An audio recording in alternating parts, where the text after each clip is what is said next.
Hi, இன்றைக்கி நம்ம வந்து TTK Prestige and stove guard இது ரெண்டு பற்றி தான் பார்க்க போகிறோம். பொதுவாக இதுக்கு முன்னாடி இது வரைக்கும் நிறைய கம்பெனிஸ் பற்றி நான் அனலைசிஸ் பண்ணியிருக்கேன். அந்த கம்பெனிஸ்லாம் வந்து க்ரோத் பெர்ஸ்பெக்டிவ் அப்படின்றது ரொம்ப அதிகமாக இருந்துச்சு. அந்த மாதிரி இதில் டேரெக்டாக கன்சியூமருக்கு விற்கக்கூடிய ஒரு பொருளும் அதே நேரத்தில் சைக்கிளிக்கல் ப்ராடக்ட்டுமான ஒரு கம்பெனியை பற்றி எடுக்கணுன்ற தாட் இருந்துச்சு. அதனால தான் நான் வந்து இந்த ரெண்டு கம்பெனியும் எடுத்தேன். இதில் வந்து பட்டர்ஃப்ளை காந்திமதி, அது இல்லாமல் ரீஜனல் பிளேயர்ஸ் நிறையா இருக்காங்க. அவங்கள பற்றி நான் பின்னாடி சொல்கிறேன். பட் அவங்கள பற்றி டேரக்ட் அனலைசிஸ் பண்ணதுக்கு ரீசனும் பின்னாடி நான் அவங்க சொல்கிறேன். ஸோ ஃபஸ்ட்டு டிடிகே ப்ரெஸ்டீஜை பார்க்கும்போது இன்றைக்கி October 2 நான் எடுத்த டேட்டா படி 637.50 இதுதான் அவங்களோட ட்ரேடிங் ப்ரைஸு. ஸ்டவ் கார்ட் வந்து 666 அதான். ஸோ டிடிகே ப்ரெஸ்டீஜ் வந்து ஒரு ₹6 கிட்டே டிவிடெண்ட் தராங்க. நியர்லி அது ஒரு 1%. அதே நீங்கள் ஸ்டவ் கார்ட் போகும்போது ₹3 தராங்க. நியர்லி வந்து 0.5% வந்து டிவிடெண்ட்டாக அவங்களுக்கு எப்படி இயர் வரும். ஸோ ஓவரால் ஷேர்ஸ் பார்த்தீங்கன்னா டிடிகே ப்ரெஸ்டீஜில் வந்து 13,69,49,974. ஸ்டவ் கார்ட்டில் வந்து 3,30,75,826. இந்த ரெண்டு கம்பெனி மட்டும் இல்லை, இந்த செக்டரில் இருக்கிற எந்த கம்பெனியோட PE வேல்யூஸுமே நான் எடுக்கலை. அதுக்கான ரீசனும் நான் பின்னாடி சொல்கிறேன். ஸோ ப்ரொமோட்டர் ஹோல்டிங் டிடிகே ப்ரெஸ்டீஜில் 70.52%, டோட்டலாக 9,65,74,837 வச்சுருக்காங்க. அதே பப்ளிக்கில் பார்த்தீங்கன்னா 4,03,72,865, 29.48%. ஸ்டவ் கார்ட்டில் வந்து 1,84,69,116. அதே பப்ளிக்கில் வந்து 1,46,06,710, 55%, 55.84% ப்ரொமோட்டரும் 44.16% பப்ளிக் இருக்குது.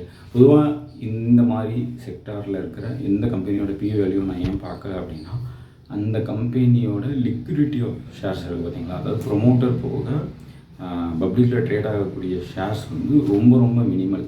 எக்ஸாம்பிள் எப்படின்னு கேட்டிங்கன்னா, இப்போ நம்ம NSEயில் போய் யூனிக் பிளான் படி பார்க்கும்போது ரிஜிஸ்டர்ட் இன்வெஸ்டர்ஸ் வந்து 5 crore ப்ளஸில் வந்து இருக்காங்க. ஓவரால் ரிஜிஸ்டர்ட் இன்வெஸ்டர்ஸ் வந்து 22 crore பீப்புள்ஸ் இருக்காங்க. ஆனால் இது எல்லாமே ரெனவுண்டான கம்பெனி. பட் இதோட லிக்விடிட்டி ஆஃப் ஷேர்ஸ் பார்க்கும்போது அதோட 50% கூட இதில் ஷேர்ஸாக இல்லை. அதாவது எப்படின்னா, இருக்கிற எல்லா இன்வெஸ்டர்ஸும் ஒவ்வொரு ஷேர் வாங்கினாலுமே இதோட டிமாண்ட் வந்து இன்க்ரீஸ் ஆகும். ஸோ அந்த அளவுக்கான கம்பெனின்றனால இதோட PEs நான் எடுக்கலை. ஏன்னா எவ்வளோ தூரம் ஃபாலோ ஆனாலுமே PE வந்து அதிகமாக இருக்கிறதுக்கான பாசிபிலிட்டிஸ் வந்து இந்த லிக்விடிட்டி கிரன்ச்னால இருக்கும். அதனால் நான் எடுக்கல. பட்டர்ஃப்ளை காந்திமதி நான் ஏன் டீகோட் பண்ணலை அப்படின்னா, பட்டர்ஃப்ளை காந்திமதி ரீசெண்டாக தான் கிராம்ப்டன் கிரீவ்ஸ் வாங்கினாங்க. அதனால் அவங்களோட 75% ஆஃப் ஹோல்டிங் அதில் இருக்குது. அதுலேயுமே லிக்விடிட்டி ப்ராப்ளம் இருக்குது. அரௌண்ட் இப்போ வந்து ஒரு 700-800 அது ட்ரேட் ஆகிட்டு இருந்தாலும் அதுலேயும் ரொம்ப மினிமமான லிக்விடிட்டி தான் ஷேர்ஸாக இருக்கிறதுனால அதை நான் தனியாக ட்ரேட் பண்ணல. இன்னொன்று அது கிராம்ப்டனுக்குள்ளே வர்றதுனால கன்சாலிடேட்டடாக கிராம்ப்டன் நம்ம பார்க்கும்போது ஆட்டோமேட்டிக்காக பட்டர்ஃப்ளை காந்திமதியோட வேல்யூ அதில் வந்துடும். வேல்யூ பை பார்ட்ஸாக பார்த்தாலும் சரி, ஓவரால் கம்பெனியாக பார்த்தாலும் கிராம்ப்டனே ரொம்ப சீப்பாக இருக்கிறதுனால நான் அதை வந்து உள்ளே போகிறேன். இங்கே இதில் என்னென்னா, இந்த பிளேயில் வந்து ஸ்டவ் கார்ட்டும் சரி, அதாவது PGN பிராண்டும் சரி, ப்ரெஸ்டீஜ் பிராண்டும் சரி, அவங்களோட ரீஜனல் பிராண்ட்ஸும் சரி, other regional brands like Butterfly Kanthimathi, Twin Birds, ப்ரொசில், செலோ, இவங்க எல்லாருமே ஒன் பார்ட்டாக வந்து ரெவன்யூவாக ஷேர் பண்ணிக்கிறாங்க. எக்ஸாம்பிள் எப்படின்னு கேட்டிங்கன்னா, ப்ரெஸ்டீஜில் கேஸ் ஸ்டவ் இருக்குது, PGNலேயும் கேஸ் ஸ்டவ் இருக்குது, செலோலேயும் கேஸ் ஸ்டவ் இருக்குது, ப்ரொசில்லையும் கேஸ் ஸ்டவ் இருக்குது, ட்வின் பேர்ட்ஸ்லேயும் கேஸ் ஸ்டவ் இருக்குது. இப்போது ஆல்மோஸ்ட் இது ஒரு சேச்சுரேட்டடான மார்க்கெட்டு. இந்த சேச்சுரேட்டடான மார்க்கெட்டில் ரீஜனல் பிளேயர் இல்லாமல் மெயின் பிளேயர்ஸே எல்லாருமே எல்லா இடத்துலையும் இருக்கணுன்ற தாட்டுக்கு வந்துட்டாங்க. ஏன்னா ஓவராலாக ஈஸியாக ஒயிட் லேபிளிங் பண்ண முடியுது அப்படின்றது ஒரு விஷயம். இது இல்லாமல் இவங்களோட க்ரோத்துன்னு பார்க்கும்போது ரெண்டு விதமாக பார்க்கலாம். ஒன்று வந்து பிளாக் அண்ட் டெக்கர் அண்ட் கில்மா, அதாவது ஸ்டவ் கார்ட்டில் மேபி இந்த ப்ரீமியம் பிராண்ட் வந்து பெரிய லெவலில் வந்துச்சு அப்படின்னா இவங்களோட க்ரோத் வந்து ஏறதுக்கு வாய்ப்பு இருக்குது. அதே நீங்கள் வந்து டிடிகே ப்ரெஸ்டீஜில் பார்த்தீங்கன்னா அவங்க மாடுலர் கிச்சன் அல்ட்ரா ஃப்ரெஷ்னு சொல்லி ஒரு கான்செப்ட் கொண்டு வந்துருக்காங்க. அதாவது எப்படின்னா, இப்போ நம்மளோட கிச்சனை வந்து அவங்களே வந்து ஃபுல்லாக செட் பண்ணி கொடுத்தாங்க மாடுலர் கிச்சனில். இதோட ஸ்டார்டிங் ப்ரைஸ் வந்து வெரி குட். என்னென்னா 10,000 ஸ்டார்ட் ஆகுது. ஸோ அப்படிங்கும்போது ஒரு அஃபோர்டபுளாக ஒரு மிடில் கிளாஸுமே இதை வந்து அஃபோர்ட் பண்ணும்போது மாடுலர் கிச்சன் தேவைன்றவங்க வந்து அதை பயன்படுத்திக்கிறதுக்கான பாசிபிலிட்டிஸ் இருக்குது.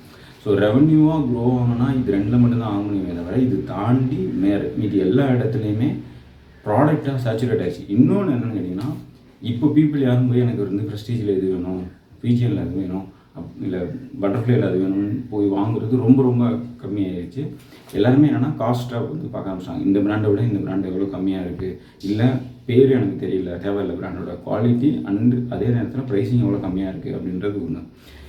இதெல்லாம் விட ரொம்ப இம்பார்ட்டண்டான விஷயம் என்னென்னு கேட்டிங்கன்னா, majority of brand business to பிஸ்னஸ்லேயே ரொம்ப கான்சன்ட்ரேட் பண்ணுறாங்க. எக்ஸாம்பிள் எப்படின்னு கேட்டிங்கன்னா, இப்போ நான் வந்து ஒரு ரிலையன்ஸ் போகிறேன் அப்படிங்கும்போதோ, இல்லை வந்து ஒரு ப்ரோமா ஸ்டோர் போகிறேன், இல்லை ஒரு ஜிஆர்டி ஜுவல்லரிக்கு போகிறேன், இல்லை ஏதோ ஒரு ஷாப்பிங்கு போகும்போது ஹை வேல்யூவாக நான் ஒரு பொருள் வாங்கும்போது அவங்களே ஆட்டோமேட்டிக்காக கேஸ் ஸ்டவ், ப்ரெஷர் குக்கர் எல்லாமே கொடுத்துட்றாங்க. ஸோ இப்போ என்னென்னா அங்கேயுமே மார்ஜின் இது இருக்குது. இது ஏன் நான் இம்பார்ட்டண்ட்டாக சொல்கிறேன்னா, ஹாக்கிங்ஸ் குக்கர் இதெல்லாம் பார்த்தீங்கன்னா ஒரு ஸ்டேஜில் போய் எனக்கு இந்த குக்கர் வேணும்னு வாங்கிட்டு இருந்தோம். ஆனால் இப்போ என்னென்னா இதெல்லாம் ஃப்ரீயாகவே வந்துடுது.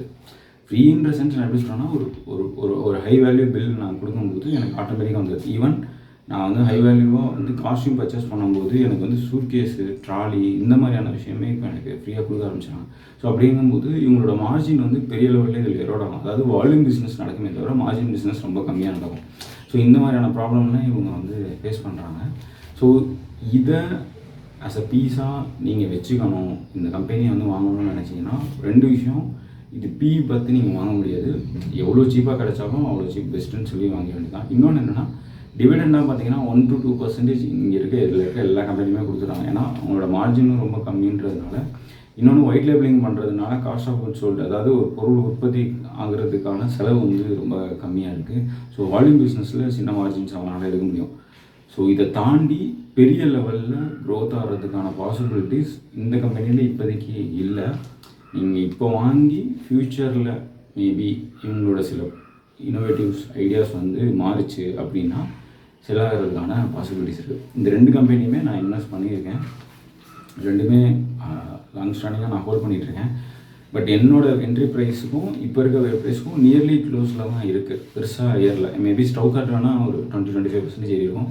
பட் டிடிகே ப்ரெஸ்டீஜ் நியர்லி நான் வாங்கின ப்ரைஸிங்கில் இருக்கிறதுனால எனக்கு பெருசாக இல்லை. ஆனால் அதுக்கு முன்னாடி வந்து ப்ரைஸ் நல்லா ஏறிச்சு. இன்னொன்று டிடிகே ப்ரெஸ்டீஜில் லாஸ்ட் இயர் வந்து பைபேக்கும் ஆரம்பிச்சிட்டாங்க. அரௌண்ட் ஒரு 16 lakh ஷேர்ஸ் கிட்ட அவங்க பைபேக் இருந்துச்சு. 2 ப்ரொமோட்டருமே நல்ல ப்ரொமோட்டர் தான். ஸோ ப்ரொமோட்டர் இன்டெகிரிட்டியாக எந்த ப்ராப்ளமுமே கிடையாது. கம்பெனியோட ஃபண்டமெண்டலாகவும் எந்த ப்ராப்ளமும் கிடையாது. சேல்ஸ் மார்ஜின் ப்ரெஷர்ஸ் அடுத்து ஒரு 1 இயருக்கு இருக்கும். இப்போது இந்த தீபாவளி டைம்ங்கும்போது இவங்களோட இன்வென்ட்ரிஸ் வந்து நல்லா மூவ் ஆகிறதுக்கான வாய்ப்பு இருக்குது. ஏன்னா நான் சொன்ன பழைய விஷயந்தான், நிறைய பேர் வந்து பொருள் வாங்குவாங்க, நிறைய கிஃப்ட்ஸ் கொடுப்பாங்க. இது எல்லாமே இவங்களுக்கு பாசிட்டிவாக இருக்கும். இது இல்லாமல் சின்ன சின்ன பிளேயர்ஸ் வந்து ஒயிட் லேபிளிங் மூலமாக வர்றது சில பிரச்சனைகளை உண்டு பண்ணும். நம்ம பொறுத்து தான் பார்க்கணும். ஸோ உங்களுக்கு இந்த 2 கம்பெனிலேயோ இல்லை பட்டர்ஃப்ளை இல்லை எந்த கம்பெனியில் இன்ட்ரெஸ்ட் இருந்தாலும் இதுதான் இவங்களோட ஃப்யூச்சர். இந்த மார்க்கெட் ஆல்ரெடி சேச்சுரேட் ஆகிடுச்சுன்றதை மனசில் வச்சுட்டு வாங்குங்க. 15-20% ரிட்டர்ன் கிடைச்சாலே பெரிய விஷயந்தான் இந்த கம்பெனிஸை பொறுத்தளவில். இன்னொன்று என்னென்னா, பட்டர்ஃப்ளை காந்திமதியை வாங்குறதா இருந்தால் அதுக்கு பதிலாக நேராக போய் கிராம்ப்டனே வாங்கிறது ரொம்ப பெஸ்ட்டு. ஏன்னா அதோட 75% ஹோல்டிங் அங்கே தான் இருக்குது. இந்த சின்ன லிக்விடிட்டி கெயின் தவிர்த்து டேரெக்டாக பெருசாக உங்களுக்கு ரிட்டர்ன்ஸ் வந்து பட்டர்ஃப்ளை காந்திமதிலேருந்து வரப்போகிறது இல்லை. அதுக்கு பதிலாக நீங்கள் கிராம்ப்டனை வாங்கினீங்கன்னா எலக்ட்ரிக்கலில் இருக்கிற அந்த ஷேரும் மீன்ஸ் அந்த ரேஷியோ ஆஃப் ரெவன்யூ உங்களுக்கு கிடைக்கும். இதோட ரெவன்யூ கிடைக்கும்ன்றதுனால அது ரொம்ப பெஸ்ட்டாக இருக்கும். ஸோ பிஇ வந்து முடிஞ்ச அளவுக்கு 50க்கு கீழே இருக்கும்போது வாங்க ட்ரை பண்ணுங்கள். ஏன்னா ஆல்ரெடி சேச்சுரேட்டட் மார்க்கெட்டில் இருக்கிறதுனால ரொம்ப ஓல்டு பீப்புள்ஸ் தான் இதை ஹோல்ட் பண்ணுவாங்க. எப்போல்லாம் இது ஃபாலோ ஆகுதோ அப்போ வாங்கும்போது ரொம்ப பெட்டரான ஆப்ஷன் இருக்கும். நீங்களும் ஒரு சைடு வந்து உங்களோட ஃபுல் அனலிசிஸையும் செக் பண்ணிக்கோங்க. நீங்கள் இந்த மாதிரி ஏதாவது பொருள் வாங்கும்போது இந்த மாதிரி பிராண்ட்ஸ் வந்து ஃப்ரீயாக கொடுக்குறாங்க இல்லையான்றதையும் அனலைசிஸ் பண்ணி பாருங்கள். தேங்க்யூ. Happy investing.